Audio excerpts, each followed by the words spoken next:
શેરડીના રાડામાંથી શું બને છે તમે જોઈ શકો છો આ વિડીયોની અંદર કે શેરડીના રાડાને ખેતરમાંથી લાવી અને આ પટ્ટા ઉપર મૂકવામાં આવે છે. પટ્ટા ઉપર મૂક્યાથી જો શેરડીના રાડાના ચૂરા બોરી જાય છે અને એકદમ ભીરાઈને કમ્પ્લીટ સાફ થઈ જાય છે. તો તમે જુઓ અને આ જગ્યા ઉપર શેરડીના રાડાનો જે બાકીનો રહેલો જે કચરો હોય તે કચરો નીકળી જાય છે અને આ કચરામાંથી કમ્પોસ્ટ ખાતર બનાવવામાં આવે છે. અને જે શેરડીના રાડાના જે રસ હોય છે તે રસ પણ આ જગ્યા પર નીકળે છે અને ઘરે એને કમ્પ્લીટ સાફ થઈને એક જગ્યા ઉપર ભેગો થાય છે. અને ભેગો થયા પછી તમે જોઈ શકો છો કે આ જે શેરડીના રાડાનો જે કચરો છે તે એક જગ્યા પર જાય છે, તેમાંથી કમ્પોસ્ટ ખાતર બને છે. અને આ જે શેરડીનો રાડાનો રસ હોય છે તે રસને પણ આ લોકો આગળ લઈ જાય છે.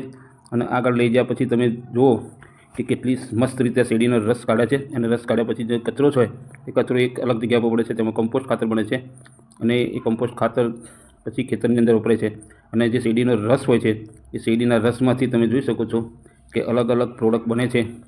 અને એ પ્રોડક્ટ એવી બને છે કે આપણે અવારનવાર તેનો ઉપયોગ કરતા હોય, ચાહે ગોળ હોય, મોરસ હોય, સાકર હોય કે પછી પતાસું હોય, એ તમામ વસ્તુ અહીંયા બને છે. તો તમે જુઓ શેરડીના રસને ઉકાળવામાં આવે છે. ઉકાળ્યા પછી તેને એક જગ્યા પર ખાલી કરવામાં આવે છે. ખાલી કર્યા પછી તેને અલગ અલગ જગ્યા ઉપર મૂકી દે છે.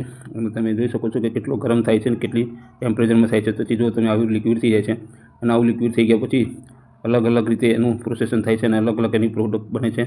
તમે જો આ વિડીયોના માધ્યમથી કે કેટલી સુંદર રીતે અને કેટલી સરસ રીતે આ શેરડીના રસનો ઉપયોગ થાય છે.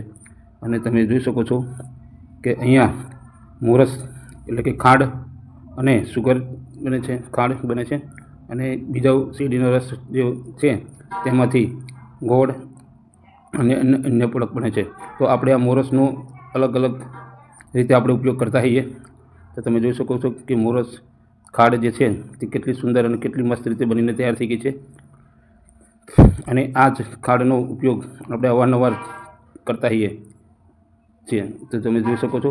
અને હવે તે પેકિંગ થઈ અને બજારની અંદર એ વેચાવા પણ આવી જશે. જય માતાજી, જય શ્રી કૃષ્ણ, હર હર મહાદેવ. અને વિડીયો કેવો લાગ્યો તે પણ કોમેન્ટ બોક્સમાં